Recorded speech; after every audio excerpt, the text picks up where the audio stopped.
Thank you guys. You guys can be seated this morning. My name's Joel, and I usually like to start with a story or something funny or something like that. So I've been taking some classes at Harvard in their psychology department, and I found this out over in the archaeology department.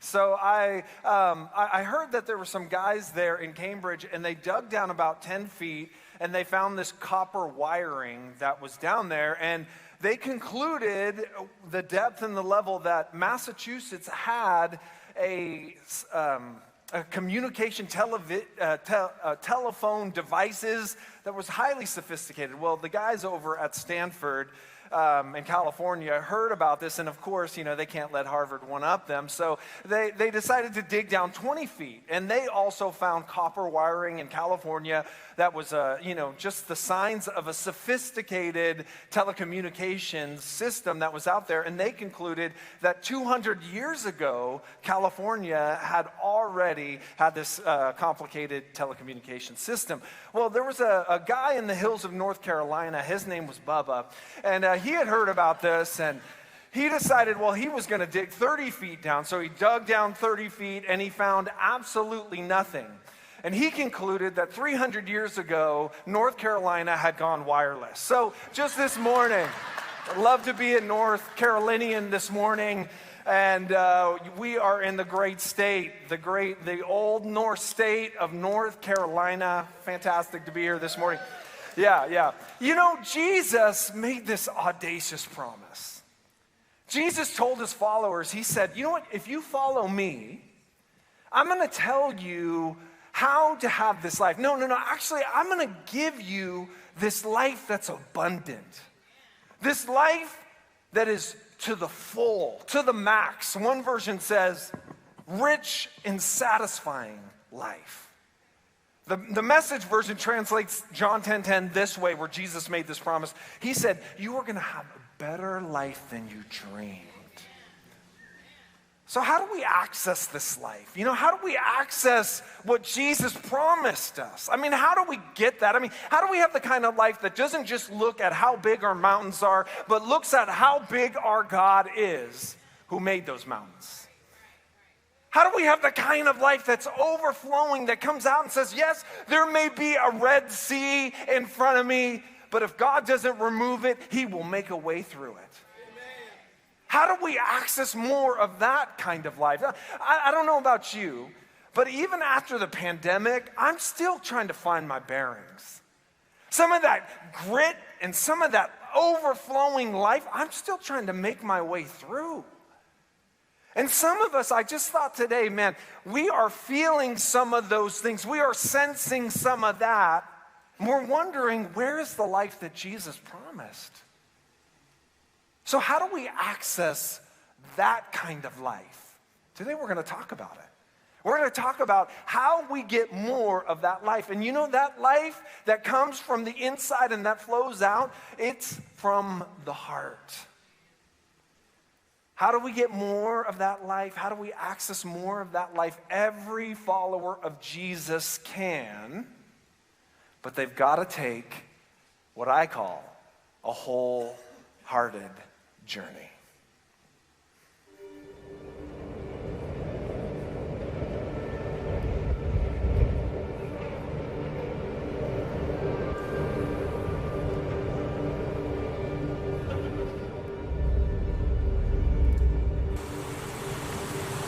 Life is dangerous and beautiful. It's full of surprise and mystery. It requires us all to take a journey that none of us are fully prepared for. There are some events in life, no matter how meticulously we plan, that can throw us completely off course. Jesus told us that in him, we would have an abundant life, that we would find fulfillment and satisfaction. But for too many of us who follow him, we can still feel directionless and at times without knowing the way forward. We trust him, we give ourselves to him, and yet the path may still be unclear on how to achieve that abundant life he promised. Jesus is the way, the truth, and the life. And in order for us to come into all he has for us, we need to master the skills he used to navigate the terrain of life. Skills he clearly laid out for us in Scripture, and yet are commonly overlooked or simply not understood. The Wholehearted journey focuses on 7 skills Jesus used to deal with his adversaries, to overcome discouragement, and live in a constant state of forgiveness and union with his Father. His life is the roadmap, the compass that can lead us to our true home. Will you join me in studying these 7 skills to take your life from where it is now and into the expanse of his kingdom, which is full of life, satisfaction, and purpose?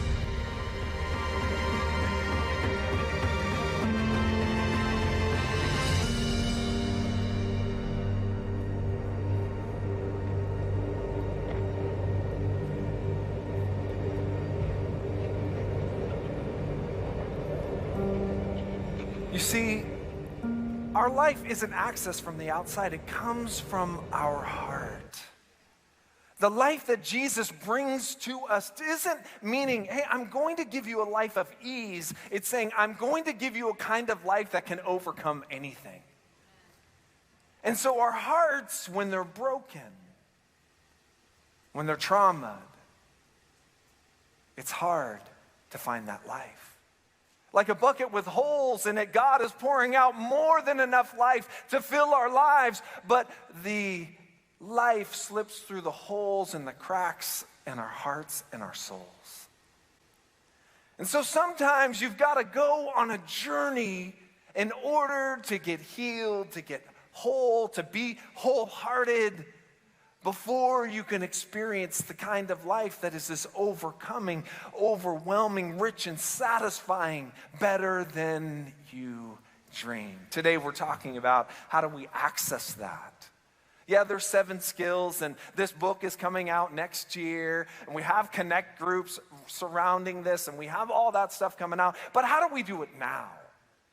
What are the beginning steps? What's the next steps? And this morning, I want to talk about how to wade into this wholehearted way of living. You know, Paul said it this way, and he begins to define who we are in this internal world that we have in the inside of us. Paul in 1 Thessalonians chapter 5, verse 23 says, "May God himself, the God who makes everything holy and whole, make you holy and whole, wholehearted. Put you together, spirit, soul, and body, and keep you fit for the coming of our Master Jesus Christ." Did you know that you are not just a body? That you have a spirit and you have a soul. It is the Trinity of you. Your spirit, soul, and body. And when these are broken or suffer trauma, if you break your leg, you know, there's some recovery time. But the good news is you can reset it and it can become whole again. Did you know our souls can experience that same breaking?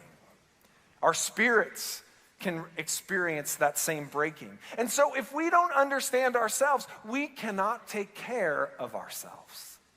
You see, what you don't understand, you can't take care of. You know, I didn't really, when I was a teenager, I grew up in a single parent, mom household. I didn't have a dad around to show me how to work on cars or things. So the first series of cars that I had, I say cars with an S, as a teenager, I destroyed. So the second car that I destroyed in the line, it was a Volkswagen, 1969 Volkswagen Beetle, right? I bought it with my own money. I saved up. I had a payment plan. I purchased this car. And one day my friend calls me up and he says, "Joel, I'm broken down. Can you come and help me out?" So it wasn't too far from me. So I drove over and I was like, "Well, I guess I can help you out. There's a gas station about a mile down the road." He's like, "I don't know how I'm going to get there. I don't have any money for a tow truck, whatever." I said, well, maybe I can, let me see if I have anything. I opened up my trunk, which is in the front of a Beetle. I'm looking around and I find an old sheet.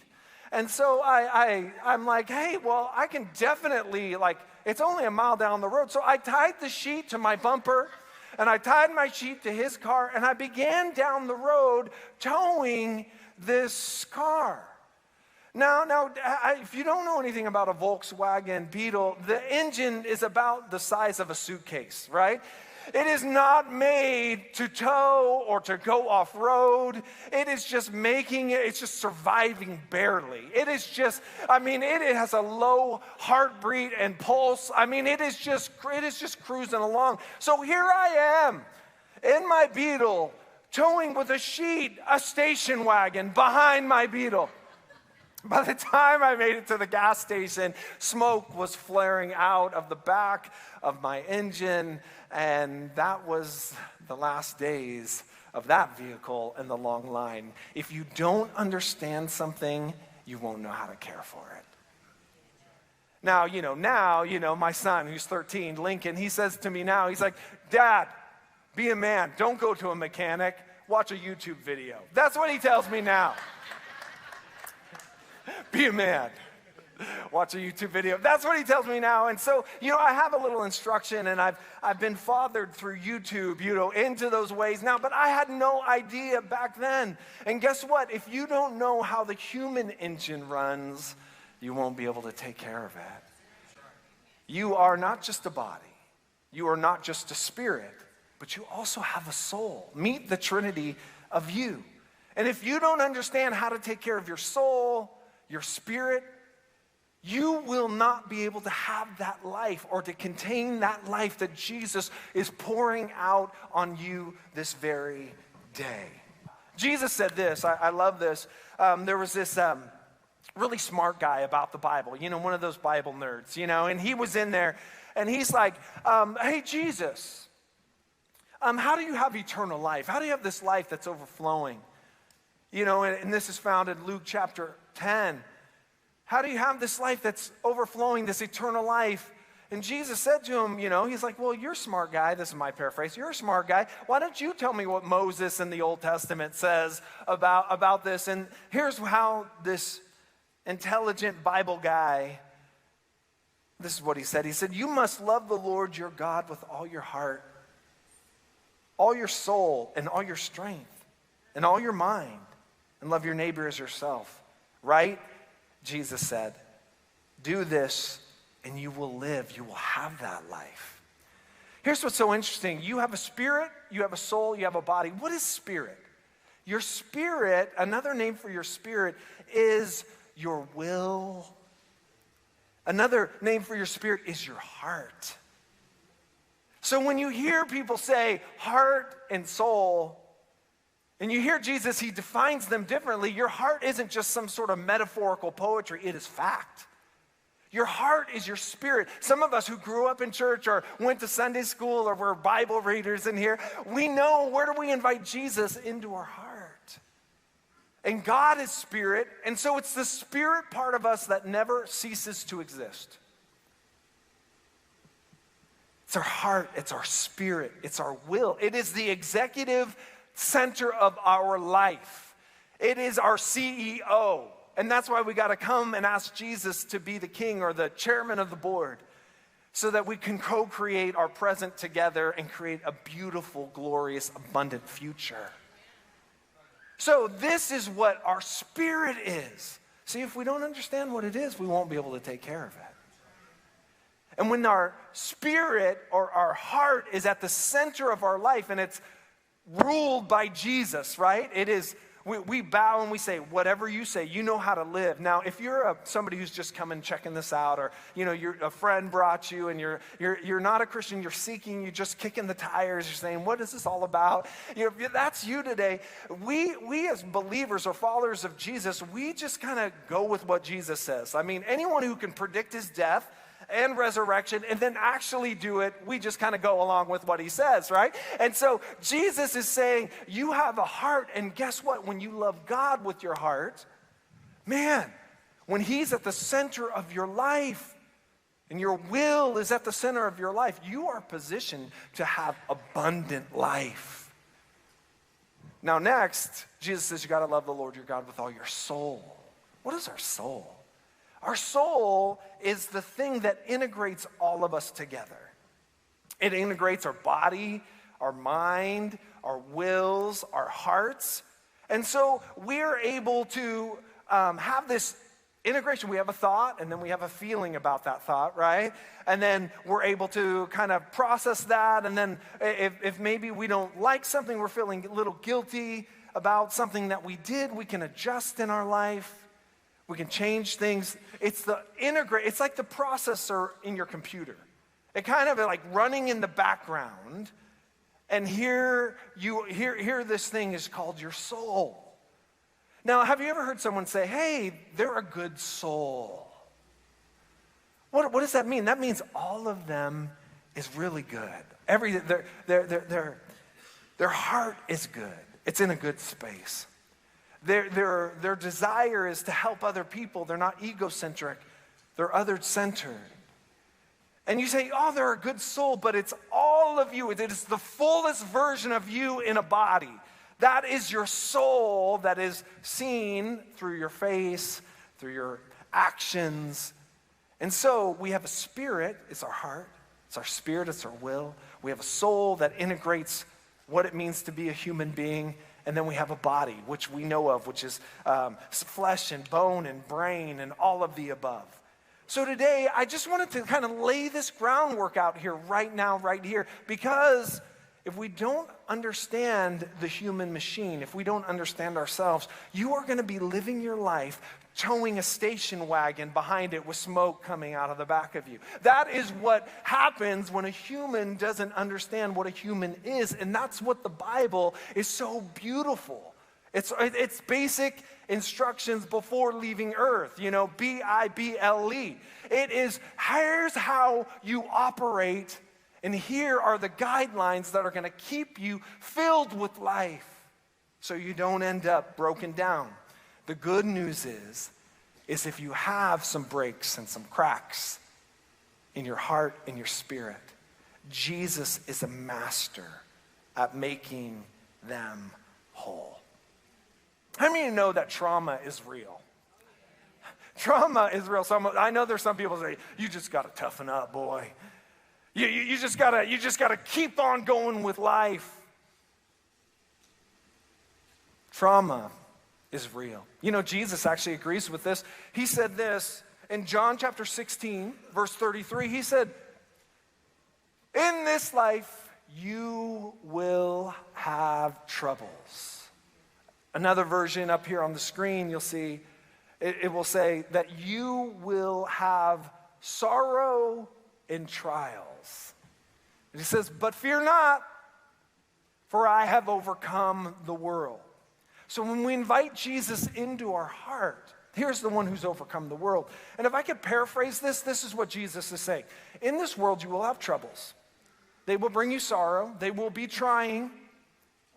And they will cause trauma. But listen, I've overcome the world. And so, if you follow me, if you listen to my instructions, you don't have to have fear. Fear not. Anxiety. Be so overwhelmed that you're depressed. He's saying, listen, if I am in your heart, I will begin a revolution that will change your thoughts, that will begin to change the way you live, that will change your actions from the inside out. That's what it means. I'm going to heal the past. I'm going to heal your body. I'm going to heal your soul. I'm going to heal through the spiritual connection in our heart. I'm going to cause a revolution. You see, Christianity isn't just a bunch of rules that we come to follow. No, Christianity is a revolution that turns dead people and brings them life. Dead in our souls, broken in our souls. This is really great news. So how do we get this life that Jesus promised that's better than our dreams? About 33 years ago, the 7-year-old me was standing near the sidewalk, right outside in front of my house. My older brother, he was 10 at the time. He began to put his head into my father's shirt, his abdomen. I remember his chubby fingers gripping his shirt. I remember the tear stains on my father's shirt. He was pleading with him, please don't go, Dad. Please don't go. A few feet away was me, the 7-year-old me. But I was an effigy. I wasn't feeling anything. I was numb, emotionless. I watched my father head towards the cab of his truck. He was Virginia bound. And if I could get some water, that'd be awesome. He was Virginia bound. Thank you so much.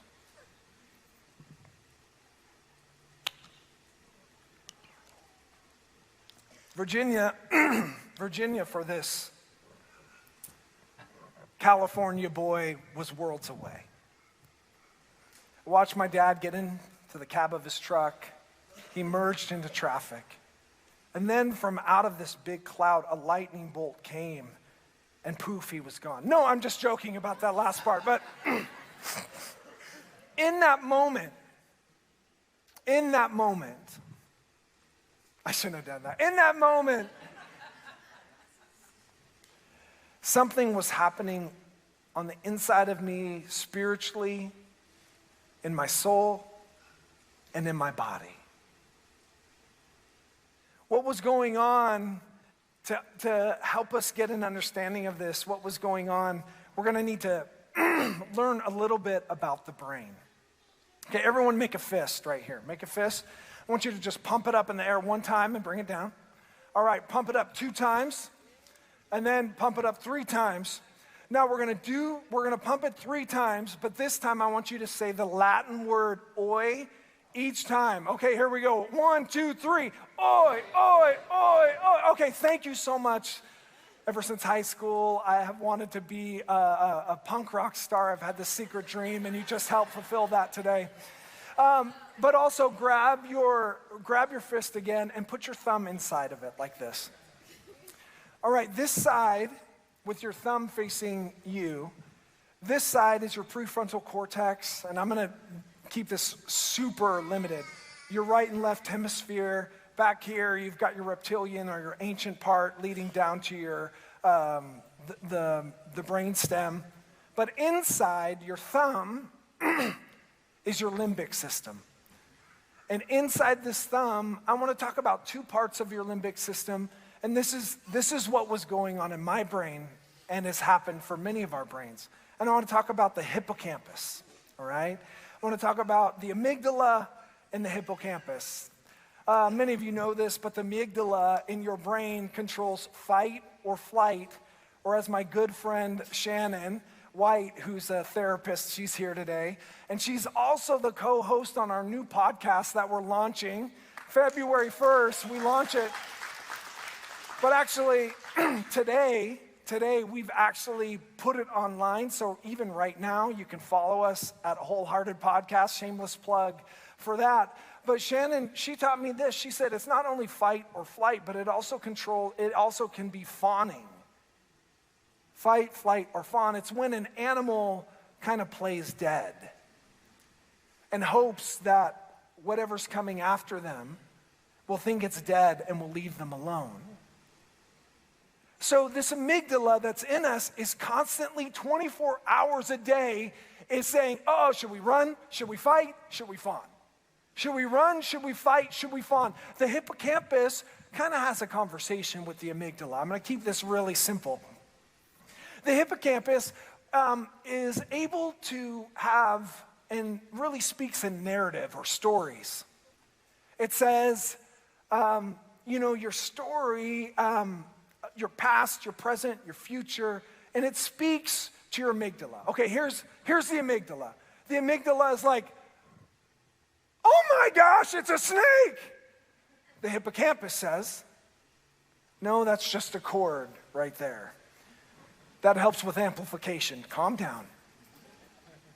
The amygdala, my amygdala then says, oh my gosh, holy snakies, it's a python. The amygdala says, now, Joel, let's think about the past. You've been on stages before. You are currently on a stage right now. It is a chord. You are not in danger. All of a sudden, the amygdala switches into fight mode. Oh, yeah, brother, come WrestleMania, snap it to a Slim Jim. Oh, yeah. And the hippocampus says, you done now? You have been on stages in the past. You are currently on a stage. That is a chord that helps with amplification. You're okay. And then all of a sudden, the amygdala switches into its fawning mode. Maybe if I get down and I'm real quiet, maybe they'll think I'm dead. The hippocampus then says, Joel, you are on a stage right now. You might be on a stage in the future. If you get up in the next 5 seconds, you might be again. And the amygdala is like, no, I like it down here. This is fun. This is what is going on in your brain 24 hours a day. So what happens when we come into a traumatic situation? And what is trauma, if I could just boil it down or distill it down to something very, very simple? What is trauma? Trauma is feeling helpless and feeling like you can't do anything about it to change the situation or the scenario. And the longer the trauma, the greater the stress, the more cortisol and adrenaline pumps into your body, and the more open you are for diseases as your immune system begins to decrease. And so when you have these long periods of trauma, for me as a boy, that was a moment of trauma. Why? Because though my dad was around when I was younger, my mom and dad got divorced when I was 1, so he was around. He would stop by. But now he was moving from California to Virginia. And so the hope of maybe there being something in the future, for me, it just, hope died. And so then I had to enter into a time where, how does a boy who doesn't have a father teach himself how to be a man?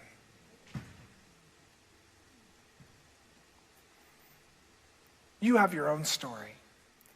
And don't let one story say, here's a lot of us what we say in our mind, oh, well, my story isn't as bad as some of the other stories I've heard out there.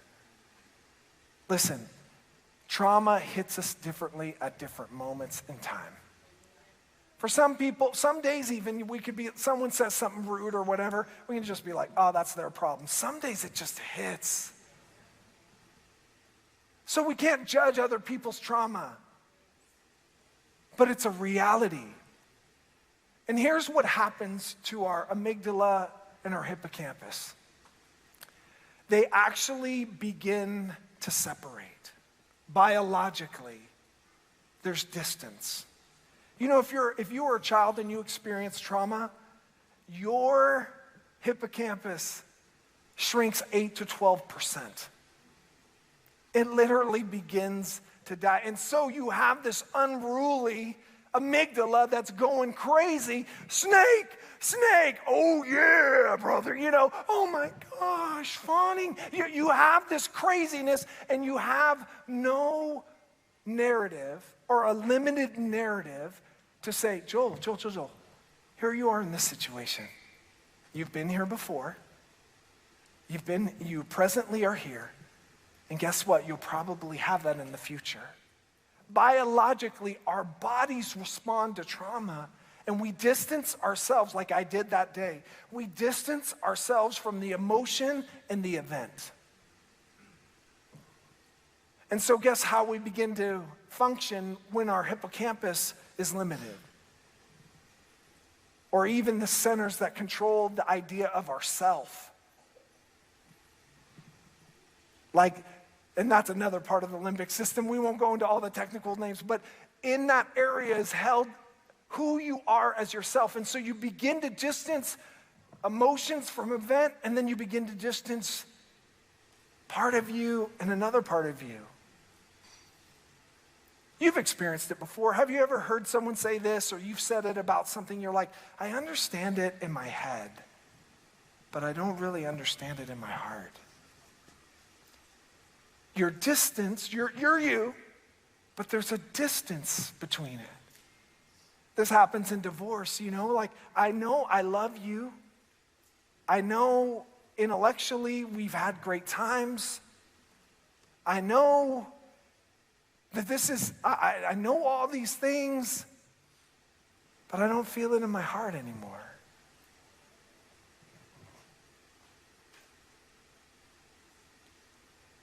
It happens in a theater of war.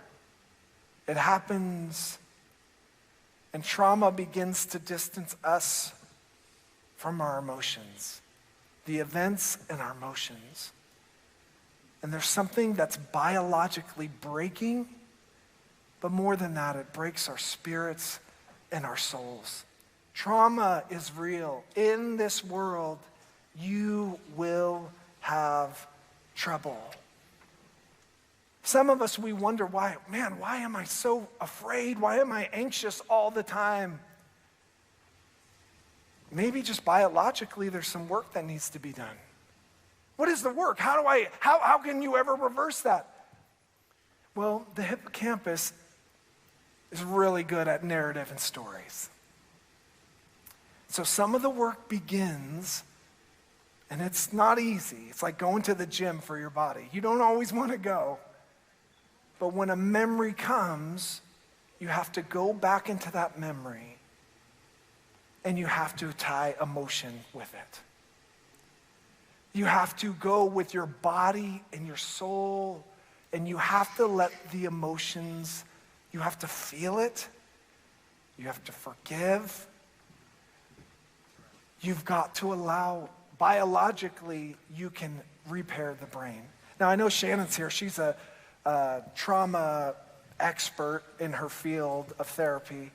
And she works with EMDR therapy, which is basically stimulates your right side of your brain, your left hemisphere, right, left. And even engaging that helps your brain change. Do you know your brain has incredible plasticity? It will reform and shape and grow.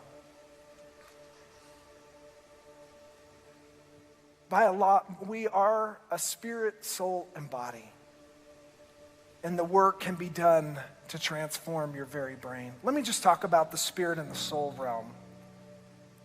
How do we do the work there? Here's the good news. Isaiah 61:1 says this. Says, He has sent me to bind up the brokenhearted, to proclaim freedom for the captives and release from darkness for the prisoners. Jesus came to heal your broken spirit. Okay, this is what Jesus said his mission statement was. He stands up at the beginning of his ministry. He says, I've come to heal the brokenhearted. What good news. I've come to set the captive free. Have you ever felt captive in fear? Oh, don't speak up. Just fawn. Be passive right now. Oh, don't take a step towards your dream. What if you're disappointed? Oh, yeah. Yeah, I'll just fawn here. Oh, I'm happy. Yeah, I've been working everyone, but I'm not promoted. Oh, I'm just fine. I'm good. Don't make waves. Jesus says, whoa. That's not the abundant life. Is this really love Jesus? He'll come and talk to you like this in your heart. He'll say, is this better than you dreamed it would be? Is this the life you imagined for yourself when you were a kid?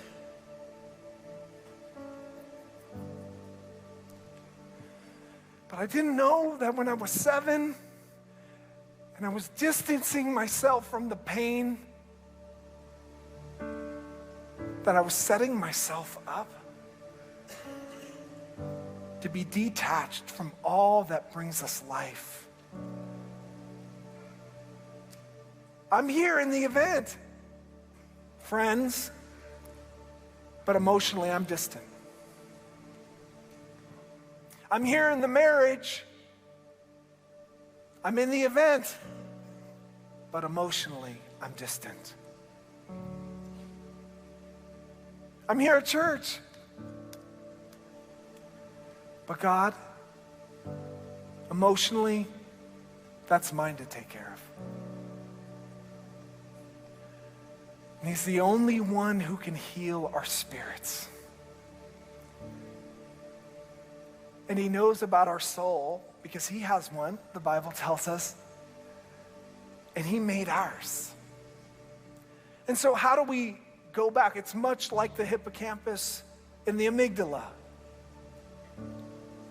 We've got to go back into the stories and invite Jesus there.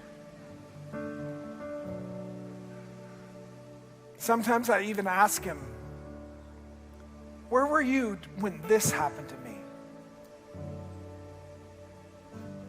Even my adult self, when tragedies have happened, where were you, Jesus?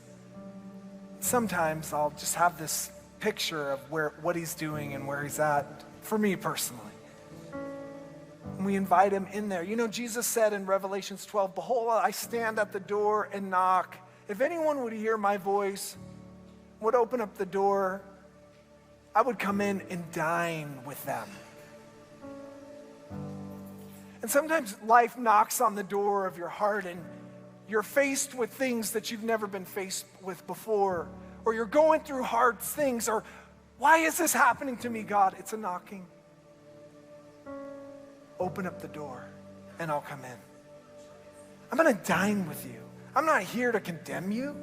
I'm not here to say, why are you all messed up? Jesus knows the state of your brain at this very moment biologically. He knows the state of your mind and your soul. He knows who you are. He knows what is broken, and He is knocking, saying, let me in. And I will heal your body. Well, actually, it comes in your heart, and the revolution moves to your soul, moves to your body, moves to your relationships. I'm here, son, daughter, but emotionally I'm distant. When we ask Jesus to come in, He begins to take us and connect the event with our emotions, and we become whole inside. You know, James chapter 1, verse 8, it says, he is a double-minded man, unstable in all his ways. It says, ask God if you need wisdom. Ask Him if you need wisdom, but don't be like a double-minded man. You know this word double-minded, it actually means, it's the word dipsuko. And it actually means double-souled. Distance from emotion and event. Double-souled. And Jesus comes and brings the pieces of our heart and reintegrates them. So today we're going to have a moment to be able to embrace that, to be able to begin this wholehearted journey. Right now, what is the moment that has come to mind? For some of us, for most of us in here, there's a childhood memory that we don't really want to, it's not fun to visit. And this isn't child theory. This is biology and neurons in the brain when it comes to the hippocampus and the amygdala. You know, the life that you want, sometimes we, because we don't want our emotions, or we cannot engage our emotions anymore biologically, we miss out on the richness of life. And Jesus is inviting you to come in as He's knocking and to dine in your heart, connecting events and emotions. Today, would you just close your eyes all across this room?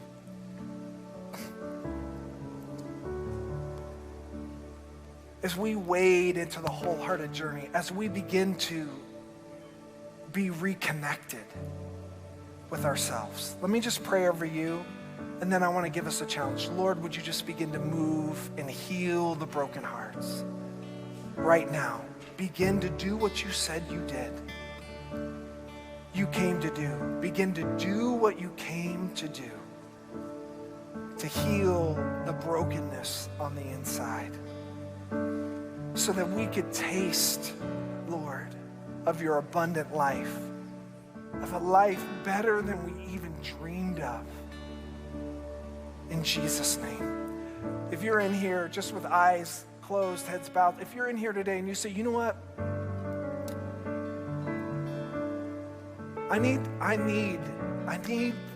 Jesus. I need some things to be reconnected.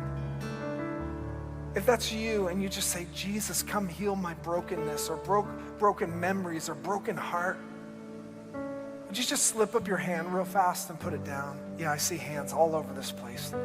More, I see more. Just put it up and put it down. This is a small act of faith. Yeah, if you haven't raised it, would you just put it up and say, yeah, that's me, Jesus, I need healing. I need help. You feel distant from the event and your emotions.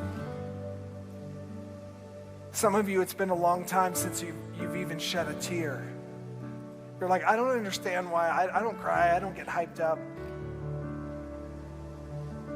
And you want the life that Jesus promised. Would you just slip up your hand? If you haven't raised it yet, just slip it up. There have been more people in this room who have raised their hands than who has not. Now, right now, Lord, I just pray over those who have raised their hands. If you've raised your hand today, in just a moment, I'm going to pray over you specifically. Right now, if you're in here and maybe you're like, I've never heard Jesus this way. Or today I feel like I need Jesus to connect in my heart. I need to make him the Lord, the boss, the master of my life. If that's you and you'd like to make that decision right now, will you just slip up your hand and put it down? I see your hand. You can put it down. Anyone else? I see your hand. I see your hand. You want to connect with Jesus today. You're saying, yeah, I want him to be the Lord. I want him to be the boss, the chairman of the board, the king of my life. If you haven't raised your hand and you'd like to do that today, would you just slip up your hand? Wow. Okay. I see your hands. You can put them down. I want to lead us in a prayer for those of you who just raised your hand, and those of you who raised it earlier. You can pray along with this. Would you just pray this out loud all across this room? Will you just say, Jesus? Come on, say it out loud. You can whisper it out loud. Say, Jesus, I give you my life. I give you my heart. Come live in my heart. I make you the Lord, the boss, the king of my life. Show me how to live and resurrect me for a new life in the mighty name of Jesus. If you prayed that prayer, you are right. You are saved. Jesus is beginning the revolution in your heart. For those of you who raised your hand earlier who needed prayer for that brokenness inside, would you just repeat after me? You can whisper it. Just say, God, Jesus, I open the door of my heart to you. Come into the memory that hurts, the pain that hurts. Heal my brokenness. Heal my soul. In the mighty name of Jesus.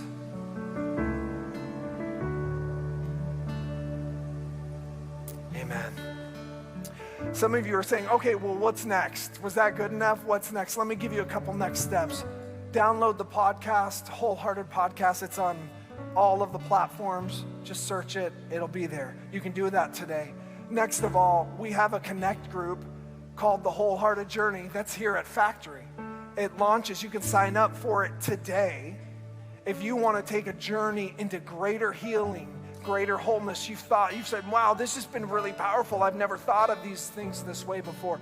And you want to journey with a group of kind people to be able to heal and to experience the life that Jesus promised you, Well, today you can sign up either on thefactorychurch.com in the connect groups, or you can go in the back right here in the back of the auditorium. You could sign up today. Those are your next steps. Factory Church, thank you so much for having me. Thank you so much. And this is the beginning of the greatest wholehearted journey you've ever taken. Thank you.